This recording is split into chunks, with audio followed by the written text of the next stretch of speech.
Frères et sœurs de l'émission La manne du ciel. La manne jaillit abondamment du ciel et nous donne la vie de Jésus-Christ. Cette vie nous restaure et nous transforme pour que nous sachions qui est venu jusqu'à nous sur la terre pour nous sortir des affres et des ténèbres, pour que nous ayons la vie et que nous devenions lumière du monde. Cette émission est présentée par le serviteur Jules Komla Soussou de l'église missionnaire Philadelphie de Christ à Lomé, Togo. Nous vous disions la dernière fois, le Père qui est dans les cieux est venu jusqu'à nous sur la terre. Et le Père qui est dans les cieux est un avec le Seigneur Jésus-Christ. Et nous avons dit dans Jean 10, verset 30, Jésus a dit aux gens, moi et le Père, nous sommes un. Un.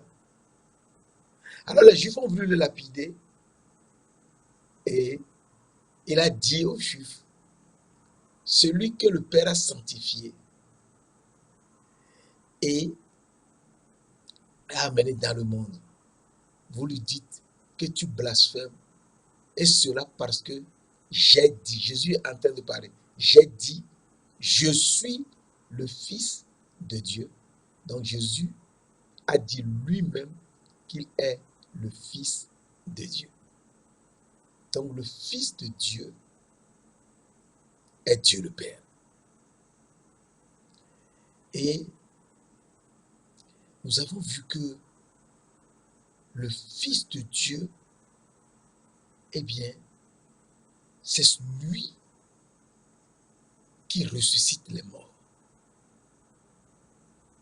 Et nous avons vu comment Jésus, le Fils de Dieu, qui est un avec le Père, a ressuscité dans toute la Bible. Il a fait beaucoup de résurrections, c'est vrai, mais dans la Bible, il y a 3 grands passages que nous avons étudiés la dernière fois. Il a ressuscité d'abord le fils de la veuve de Naïm, Luc 7, verset 11 à 17. Et la veuve de Naïm,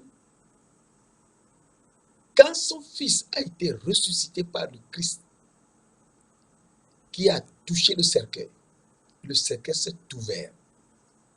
Et son fils est ressuscité dans le cercueil et s'est assis dans le cercueil. Et se poser la question, qu'est-ce qu'il fait sur la tête des gens? Eh bien, les gens de Naïm n'ont vu qu'un grand prophète est venu jusqu'à eux sur la terre. Et ils n'ont vu que le prophète.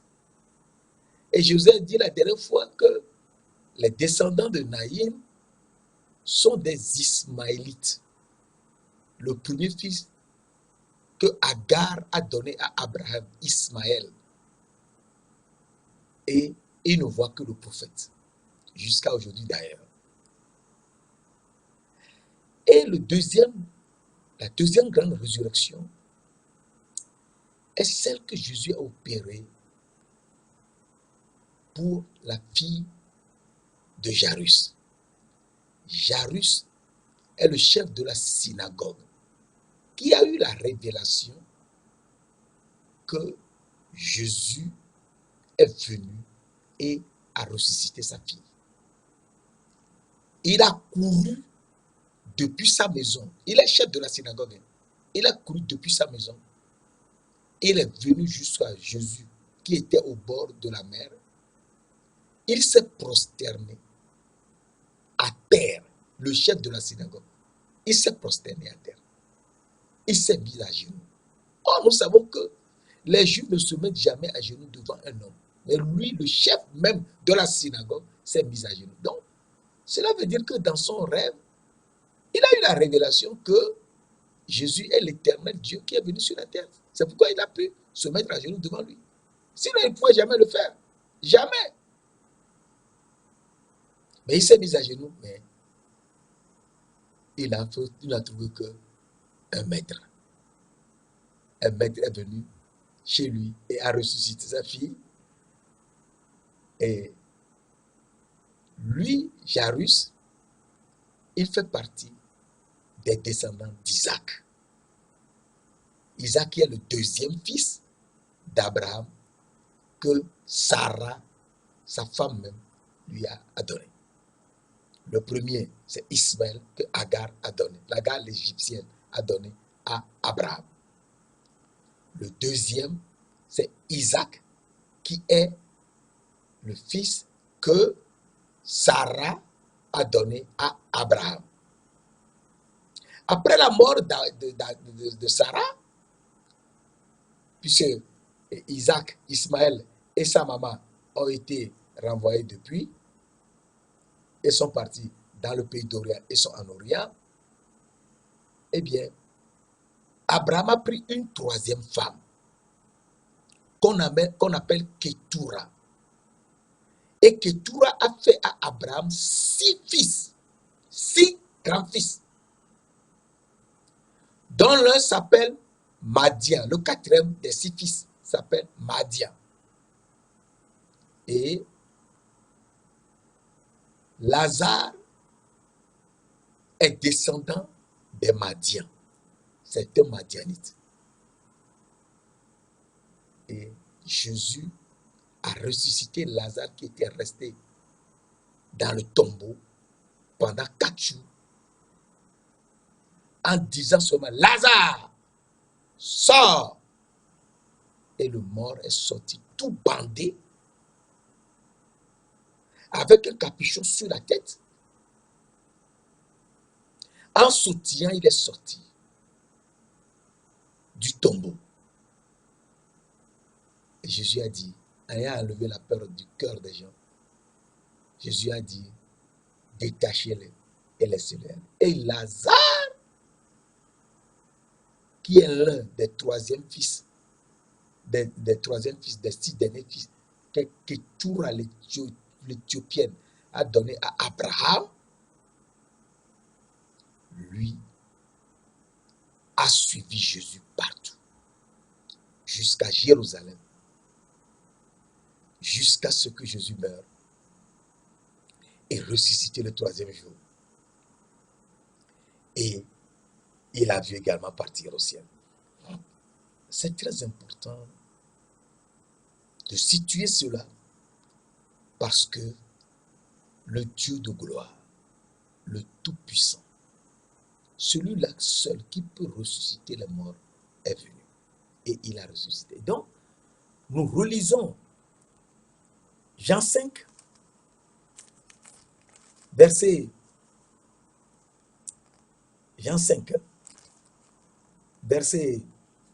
21. Car, comme le Père ressuscite les morts et donne la vie, ainsi le Fils donne la vie à qui il veut. À qui il veut. Il est venu ressusciter les 3 fils d'Abraham. Le premier que Agar, l'Égyptienne, lui a donné, qui s'appelle Ismaël. Donc, la veuve de Naïm, le fils de la veuve de Naïm. Le fils de la veuve de Naïm fait partie des Ismaélites. Le second est la fille de Jairus. Jairus est le chef de la synagogue. Et donc, c'est un juif. Et donc, un descendant d'Isaac, de Jacob. Eh bien, il a ressuscité la fille de Jairus, qui est chef de la synagogue, et qui n'a trouvé qu'un maître est venu, et il a laissé partir. Lazare fait partie des Madianites. Madian, qui est l'un des 6 derniers fils que Ketura, l'Éthiopienne, a donné à Abraham, et lui, il est ressuscité, il a suivi Jésus partout. Et donc, nous comprenons qu'il faut suivre Jésus. C'est lui qu'il faut suivre pour avoir la vie éternelle. Sinon, on ne peut jamais avoir la vie éternelle. Et j'avais promis qu'on développera un autre temps la vie éternelle. Et nous comprenons que celui-ci a suivi Jésus et en suivant Jésus, on a la vie éternelle. Alors je te lis un verset et je continue. Dans Jean 10, verset 27 à 29, mes brebis entendent ma voix. C'est Jésus qui parlait. Mes brebis entendent ma voix. Et je les connais. Et elles me suivent. Mes brebis entendent ma voix. Je les connais. Et elles me suivent. Verset 28. Je leur donne la vie éternelle. Et elles ne périront jamais. Et personne ne peut les ravir de ma main. Donc, si les brebis suivent Jésus, c'est qu'il les connaît, ces brebis-là. Et ces brebis entendent sa voix. Il leur donne la vie éternelle. Et elles ne périront jamais. Alors, avant de continuer, j'aimerais te faire revoir un verset terrible qui se trouve dans Jean 3, verset 16. Dans Jean 3, verset 16, Dieu nous dit, car, Jean 3, verset 16, car Dieu a tant aimé le monde qu'il a donné son Fils unique, afin que quiconque croit en lui ne périsse point, mais qu'il ait la vie éternelle. Et ici, nous voyons, dans Jean 10, verset 28, que Jésus nous dit, je leur donne la vie éternelle, et elles ne périront point. Elles ne périront jamais. Les brebis ne périront jamais. Et il n'y a personne qui peut le ravir de ma main. Donc, si tu suis Jésus, c'est pour la vie éternelle. Alors, nous voyons que Jésus, c'est lui qui est le Père. Moi et le Père, nous sommes un. Et s'il est le Père, eh bien, nous avons vu que dans Jean 5, que c'est lui qui opère les miracles, tout comme son Père. C'est lui qui ressuscite, comme son Père ressuscite. Et c'est ça, nous avons vu le cas des 3 fils d'Abraham qui sont ressuscités. Les Ismaélites, les descendants d'Isaac et les descendants des 6 derniers fils que Ketura a donné à Abraham. Et donc, Jésus, nous avons vu que lui et le Père sont un. Ah. Alors, un verset très important que j'aimerais partager avec toi avant de continuer. Dans Jean 14, verset 7 à 9 seulement, Jésus nous dit, si vous me connaissiez, vous connaîtriez aussi mon Père. Et dès maintenant, vous le connaissez et vous l'avez vu. Et Philippe demande, verset 8, Philippe demande à Jésus, montre-nous le Père. Et cela nous suffit. Donc, connaître le Père est un problème important pour tout le monde. Alors Jésus lui répond. Jean 14, verset 9. Jésus lui dit, il y a si longtemps que je suis avec vous. Et tu ne m'as pas connu, Philippe. Celui qui m'a vu a vu le Père. Comment dis-tu, montre-nous le Père? Donc, celui qui voit Jésus a vu le Père. Donc, Jésus et le Père sont un. Alors, aujourd'hui, nous voudrions voir un autre cas très important où Jésus nous a dit dans Ésaïe, et nous entrons dans Ésaïe Jésus nous a dit dans Ésaïe 6, c'est très important.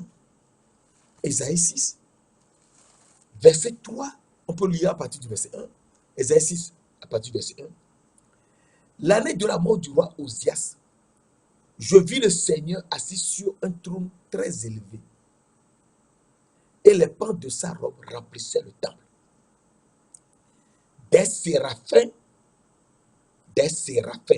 qui étaient avec Dieu avant la fondation de ce monde, avant la fondation des trois cieux et de la terre, où Dieu a soufflé et les chérubins sont sortis. Les chérubins ont 4 ailes, mais les séraphins ont 6 ailes.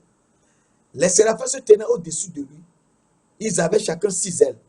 2 dont ils se couvraient la face, 2 dont ils se couvraient les pieds, et 2 dont ils se servaient pour voler. Verset 3, que voulais-tu dire? Ils criaient l'un à l'autre: Saint, Saint, Saint est l'Éternel des armées. Toute la terre est remplie de sa gloire.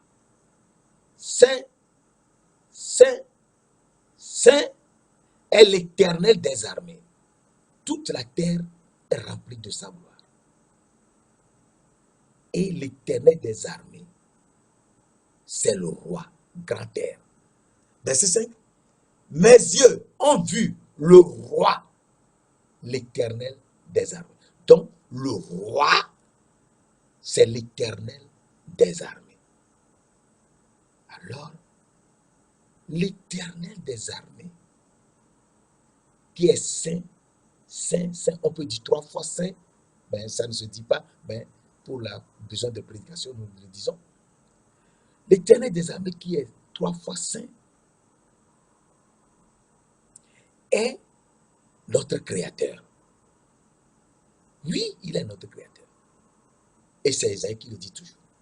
Dans Ésaïe 54, verset 5, nous lisons Ésaïe 54, verset 5, et c'est un verset très important. Car ton Créateur est ton époux. L'Éternel des armées est son nom. Il se nomme Dieu de toute la terre. L'Éternel des armées est notre Créateur. Ça, c'est clair. Il est notre époux. Ah. Donc, l'Éternel des armées est venu sur la terre pour chercher son épouse. Oui, il est venu chercher son épouse. Afin qu'on puisse comprendre pourquoi il est venu sur la terre, pourquoi il s'est sacrifié à notre place. Il est venu chercher son épouse. Et l'Éternel des armées, il nous fait quelque chose d'extraordinaire. Et il faut qu'on sache cela. Je le donne rapidement en passant. L'Éternel des armées, il nous a choisis 1000 générations. Nous aurons le temps de publier les 1000 générations et tu comprendras que tu fais partie des 1000 générations. Alors Jérémie 32, nous lisons dans Jérémie. Jérémie 32, qui est un verset très important. Je donne cela juste pour une ouverture d'esprit. Jérémie 32, verset 18 nous dit: tu fais miséricorde jusqu'à la 1000e génération. Tu punis l'iniquité des pères dans le sein de leurs enfants après eux. Tu es le Dieu grand, le puissant, dont le nom est l'Éternel des armées. Donc l'Éternel des armées, c'est lui qui fait miséricorde jusqu'à 1000 générations. Donc, nous comprenons que l'Éternel des armées est saint, saint et saint. Alors, qui est 3 fois saint? Il est saint, saint et saint. Qui est saint 3 fois? Alors, Apocalypse nous le montre. Nous lisons dans Apocalypse 4, verset 8, Apocalypse 4, verset 8, qui est un verset très important qu'il faut lire, Apocalypse 4, verset 8.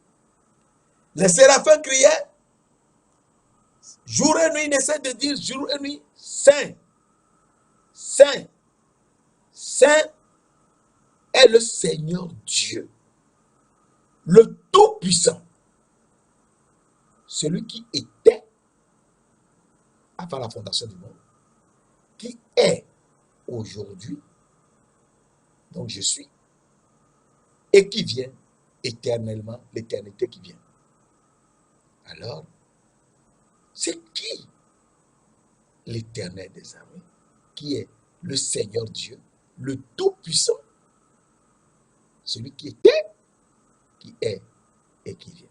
Et donc, nous comprenons que le Dieu, il est 3 fois saint. Il est saint, saint et saint. Il était avant la fondation du monde, il est aujourd'hui et l'éternité qui vient. Qui vient. Alors, celui qui est saint, saint, saint, il faut qu'on le connaisse. Afin de savoir qui il est et ce qu'il veut que nous soyons sur la terre. Pour lui. Parce que nous sommes sortis de son propre sang avant la fondation du monde. C'est très important, cet aspect de la chose. Je te l'avais démontré la dernière fois. Alors, il nous dit dans Jean 17, verset 11. C'est dans l'évangile de Jean qu'il y a des choses extraordinaires. Dans Jean 17, verset 11, nous lisons, Jésus est en train de nous parler sur la prière sacerdotale. Et dans Jean 17, verset 11, je ne suis plus dans le monde. Et ils sont dans le monde. Je vais à toi, Père Saint, garde en ton nom ce que tu m'as donné, afin qu'ils soient un comme nous. Père Saint, donc le Père est Saint, garde en ton nom ce que tu m'as donné, afin qu'ils soient un comme nous sommes. Je vous avais dit, dans Jean 10, verset 30, moi et le Père, nous sommes un. Et il dit de garder en son nom, il dit au Père Saint de garder en son nom ce qu'il lui a donné, afin qu'il soit un. Ce que Dieu le Père a donné, Dieu le Père qui est saint, a donné à Jésus, qu'il soit un, comme lui et le Père sont un. Afin qu'il soit un, comme nous sommes un. À partir de là, le Père est saint. Oui, le Père est saint. Si le Père est saint, eh bien, le Fils aussi est saint. Oui, le Fils est saint. Mes frères, mes sœurs. C'est ça la parole de Dieu. Et c'est cette parole qui nous transforme. C'est cette parole qui nous revigore. C'est cette parole qui nous donne la lumière. Il faut qu'on voit si le Fils aussi est saint. C'est très important. Alors, nous lisons dans Jean 6, verset 59, verset 69, Jean 6, verset 69, nous lisons Jean 6, verset 69. Et nous avons cru. Et nous avons connu que tu es le Christ, le Saint de Dieu. Le Christ est le Saint de Dieu. Jean 6, verset 69. Nous avons cru. lorsque les gens commençaient à quitter Jésus, qu'est-ce qu'il dit? C'est terrible de manger sa chair et de boire son sang. Non, c'est quoi cette histoire? Oui, il faut comprendre que Jésus est la parole de Dieu. Manger sa chair, c'est manger la parole de Dieu. Notre âme ne vit que de la parole de Dieu. Notre âme ne consomme, ne mange que la parole de Dieu. Est-ce que tu sais ça? Matthieu 4, verset 4. L'homme ne vit pas de pain seulement, mais de toute parole qui sort de la bouche de Dieu. Le corps peut manger le pain, mais notre âme qui est dans ce corps mange la parole de Dieu. Et c'est ça qui est développé dans Psaume 127, verset 2. Donc, nous voyons que dans Jean 6, verset 69, nous avons cru et nous avons connu que tu es le Christ, le Saint de Dieu. Alors si il est le Christ, le Saint de Dieu, alors il faudrait qu'on sache qui est ce Saint de Dieu. Alors, la parole de Dieu nous le révèle. C'est ça Dieu. La parole de Dieu nous le révèle. Et c'est ça. Tout ce que Dieu nous dit, ça surtout dans sa parole. C'est pour cela que je n'aime pas que quelqu'un dise, je connais, tu ne peux rien connaître. Ce n'est que dans la parole de Dieu que tu peux prendre ce que tu veux en état inspiré. C'est la parole de Dieu. Car Jésus nous a dit, il est écrit. Ce qui est écrit dans la parole de Dieu, c'est avec ça que nous devons vivre sur la terre et briser la tête du serpent. Qui ne veut pas que nous soyons revigorés. Il ne veut pas. Il fait la guerre. Mais il a déjà échoué. Acte 4, verset 27 nous dit, en effet, contre ton saint serviteur, Jésus, c'est clair ici, c'est précisé Jésus. Contre ton saint serviteur, Jésus, que tu as oint, Hérode et Ponce Pilate se sont ligués dans cette ville avec les nations et avec les peuples d'Israël. Donc, le saint serviteur, c'est Jésus. Donc, Jésus est saint serviteur. Donc, il est saint. Alors, il faut qu'on réfléchisse.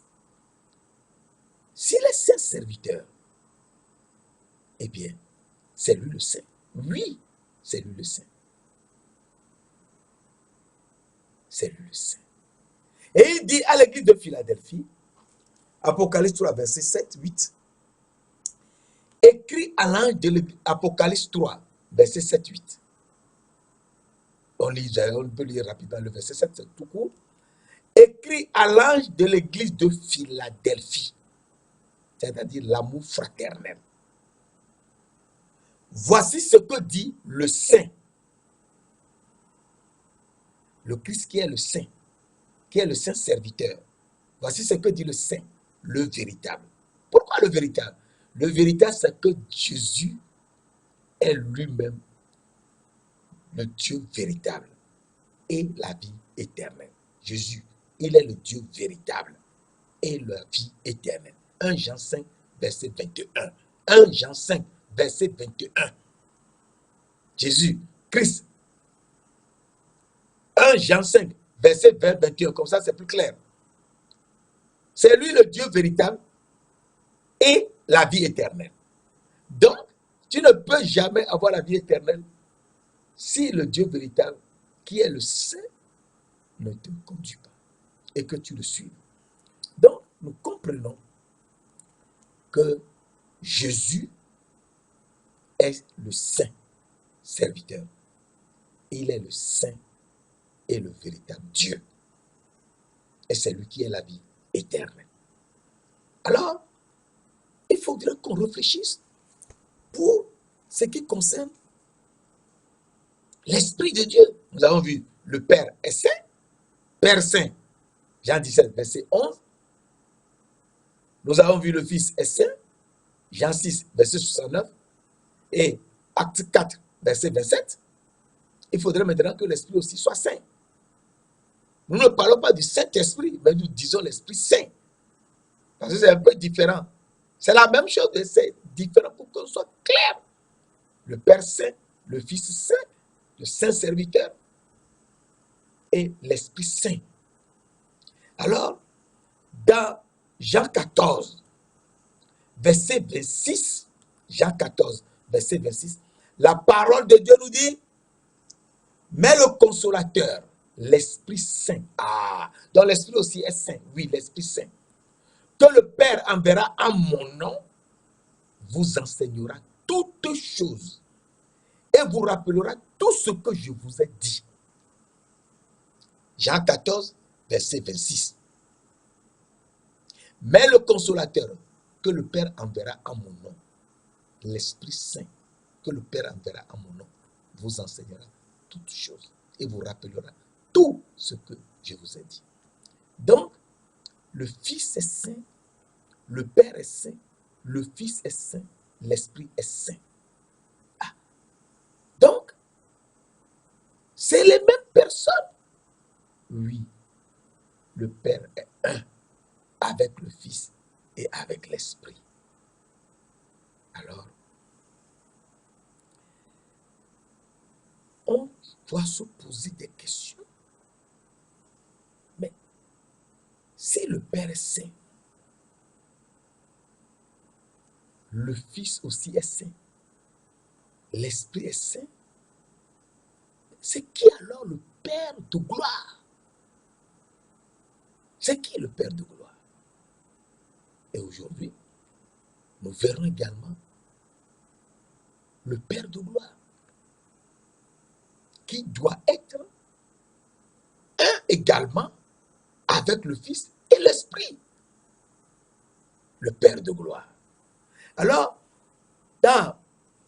nous voyons le Père de gloire dans Éphésiens 1,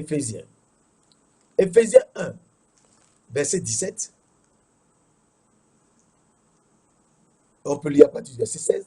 Éphésiens 1, verset 16-17. Je ne sais de rendre grâce pour vous, faisant mention de vous dans mes prières. Verset 17, enfin. Afin que le Dieu de notre Seigneur Jésus-Christ, le Père de gloire, vous donne un esprit de sagesse et de révélation dans sa connaissance.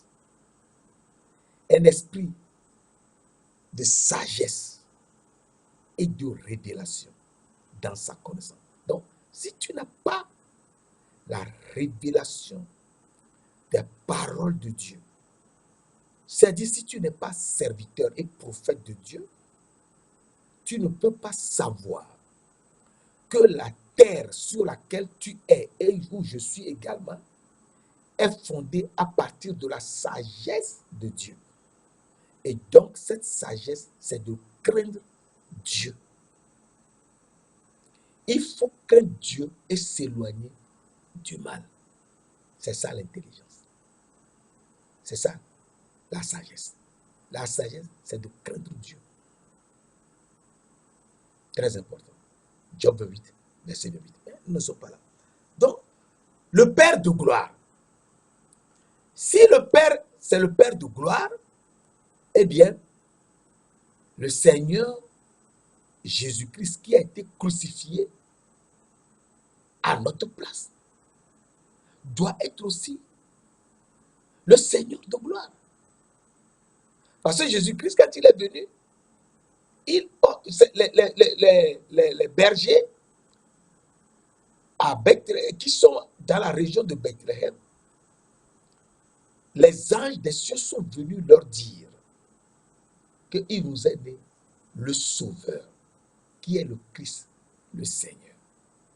Donc le Sauveur est le Christ et il est le Seigneur.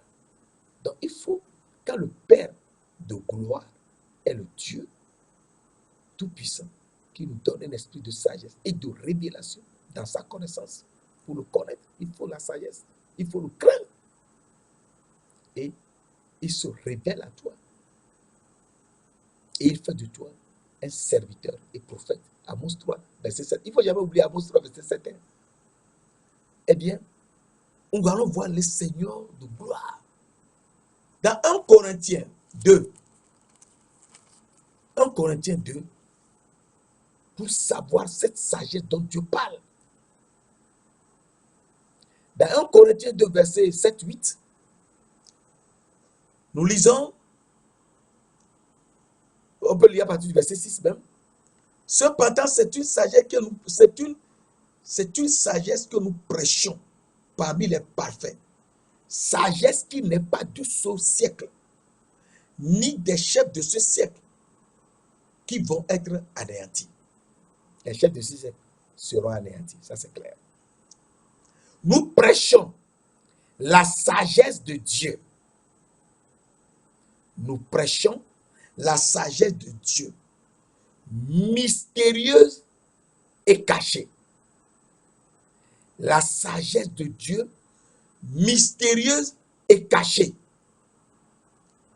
Que Dieu, avant les siècles, donc avant la fondation du monde, avait décidé pour notre gloire. Verset 8.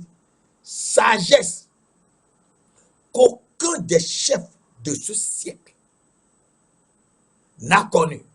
Car s'ils l'eussent connu, ils n'auraient pas crucifié. S'ils l'eussent connu, ils n'auraient pas crucifié le Seigneur de gloire. Car s'ils l'eussent connu, la sagesse de Dieu qui est mystérieuse et cachée, que Dieu avait décidé avant les siècles, avant la fondation du monde, pour notre gloire, s'ils l'eussent connu, ils n'auraient pas crucifié le Seigneur de gloire. Qui est le Seigneur de gloire qui a été crucifié? C'est le Seigneur Jésus-Christ qui a été crucifié. Donc, Jésus-Christ est le Seigneur de gloire, comme le Père est le Père de gloire. Il faut donc que nous étudions également pour l'esprit. Alléluia. Donc, il faut comprendre que l'esprit de Christ, c'est l'esprit saint et c'est l'esprit de Dieu le Père. C'est la même chose. Alléluia. L'esprit, c'est l'esprit de Jésus-Christ. Philippiens, verset 19. C'est l'esprit de Jésus-Christ. Et Jésus-Christ, c'est le Seigneur de gloire. Et le Père de gloire, c'est la même personne. Alors, il faut qu'on sache que l'esprit est également l'esprit de gloire. Alors, nous lisons dans 1 Pierre 4. C'est surtout dans 1 Pierre 4. Dans 1 Pierre 4, verset 14, 1 Pierre 4.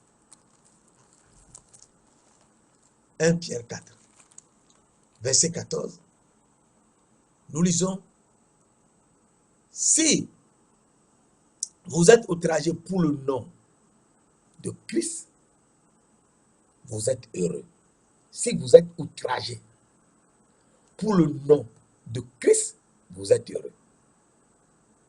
C'est ici les gens racontent des histoires sur vous et vous persécutent, vous outragent pour le nom de Christ, eh bien, vous êtes heureux.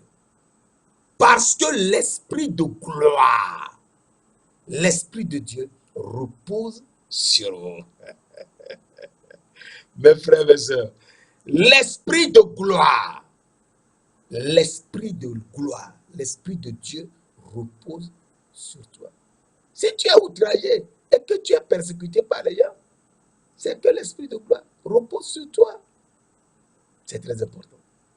Donc, nous avons vu le Père de gloire, nous avons vu le Seigneur de gloire, et nous avons vu également l'esprit de gloire. Donc, le Seigneur est le Père et il est l'Esprit. Alors, on est complètement renversé. Que mais C'est lui le Père? Oui. Alors, il faut qu'on note que il est le même. C'est le même Dieu. Il ne change pas. Il est le même Dieu. Et il est le même Dieu. Il faut que on étudie cela très calmement et qu'on voit ce qu'il veut nous dire par le même, c'est-à-dire le seul. Il est le même Dieu. C'est très important de noter que dans le psaume, nous lisons dans le psaume 102, verset 28. Psaume 102, verset 28 nous dit, et c'est très important, Psaume 102, la parole de Dieu nous dit, Psaume 102, verset 28. Mais toi, éternel Dieu, mais toi, tu restes le même et tes années ne finiront point. Mais toi, tu restes le même. Le toi, c'est qui? C'est l'éternel Dieu. C'est le Dieu de tout temps, de tout temps. Mais toi, l'éternel Dieu, tu restes le même et tes années ne finiront point. Donc, il est le même, oui, il est le même. Alors, il nous montre dans 1 Corinthiens 12, verset 6, qui est un verset qu'on cherche, qu'on oublie souvent. 1 Corinthiens 12, verset 6, qui est un verset très important. Il y a diverses opérations, mais il y a diversité d'opérations, mais le même Dieu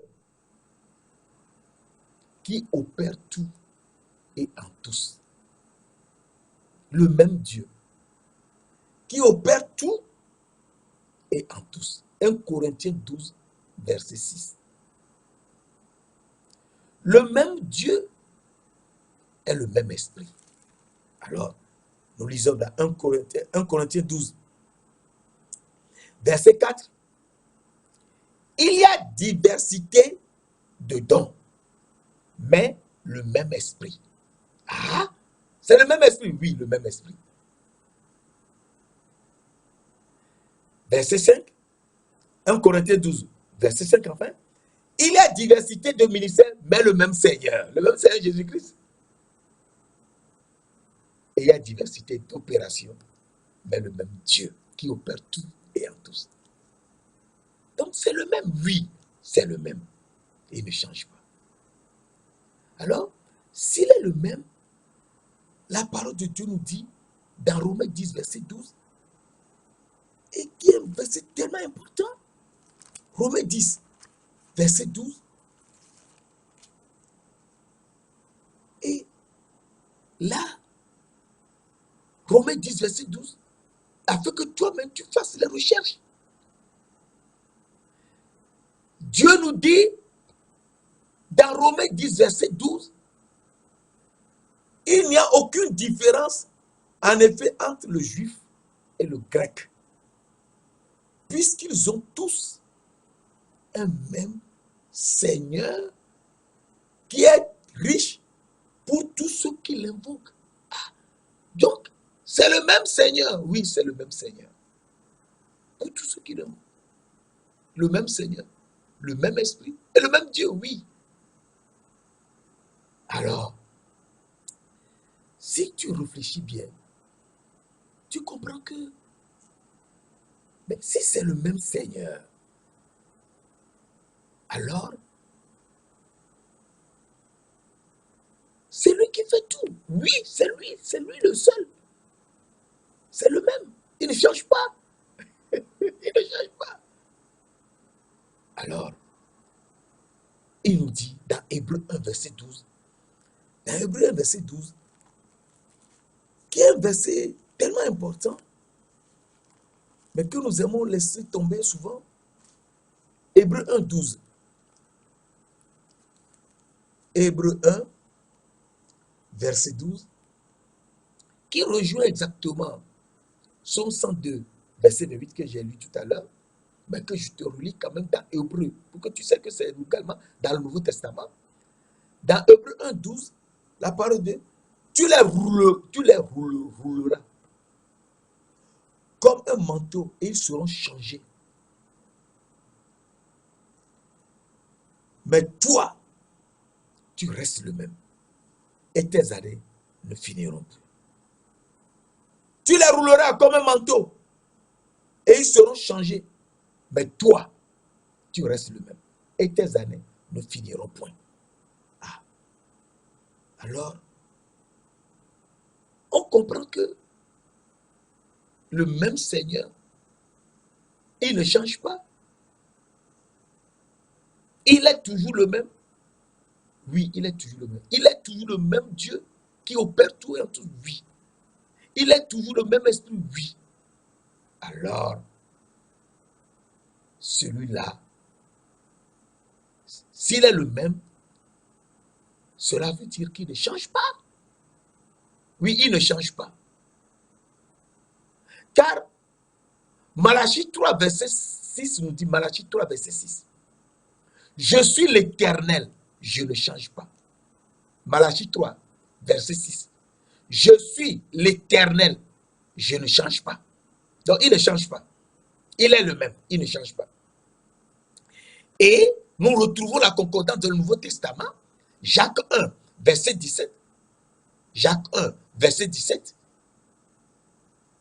Toute grâce excellente et tout don parfait descend d'en haut, du Père des Lumières, chez lequel il n'y a ni changement, ni ombre de variation. Et donc, il est le même, il ne change pas. Donc, s'il est le même qui ne change pas, mais il faut qu'on le connaisse bien. Oui, il faut qu'on le connaisse bien. Pour qu'on sache qui est le Père Saint, qui est le Seigneur Saint, Jésus qui est Saint, l'Esprit qui est Saint, qui est le Père de gloire, qui est le Seigneur de gloire, qu'on a crucifié à notre place, qui est l'Esprit de gloire, qui est le même Esprit, le même Seigneur, le même Dieu le Père. Il faut qu'on le sache. Il reste le même, il ne change pas.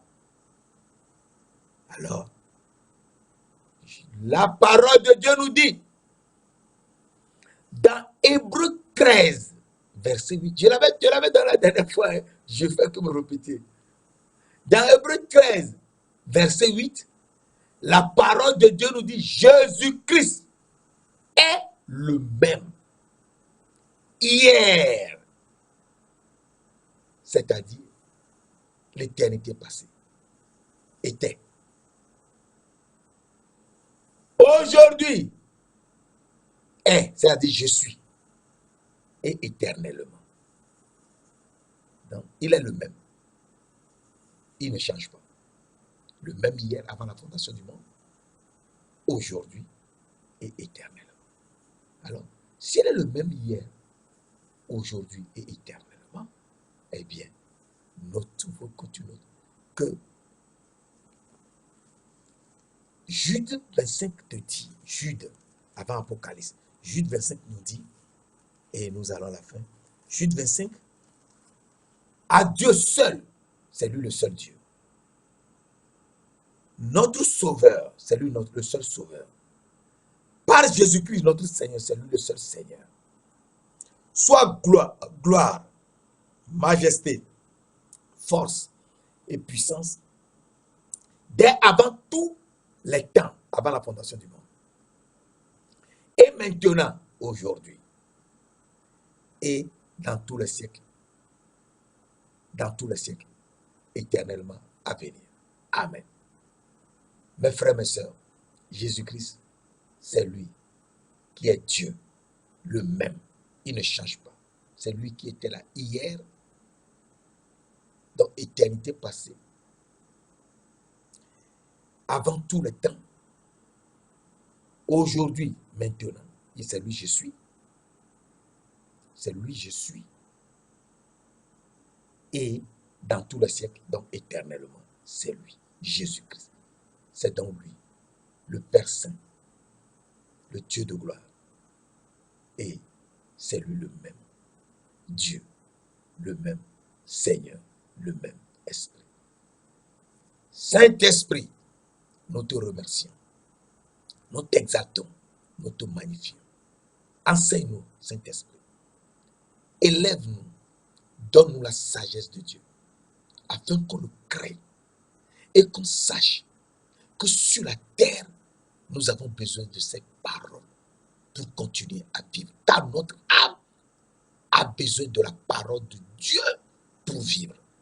Éloigne de nous tout mal, afin que nous ne mangions pas l'arbre de la connaissance du bien et du bien.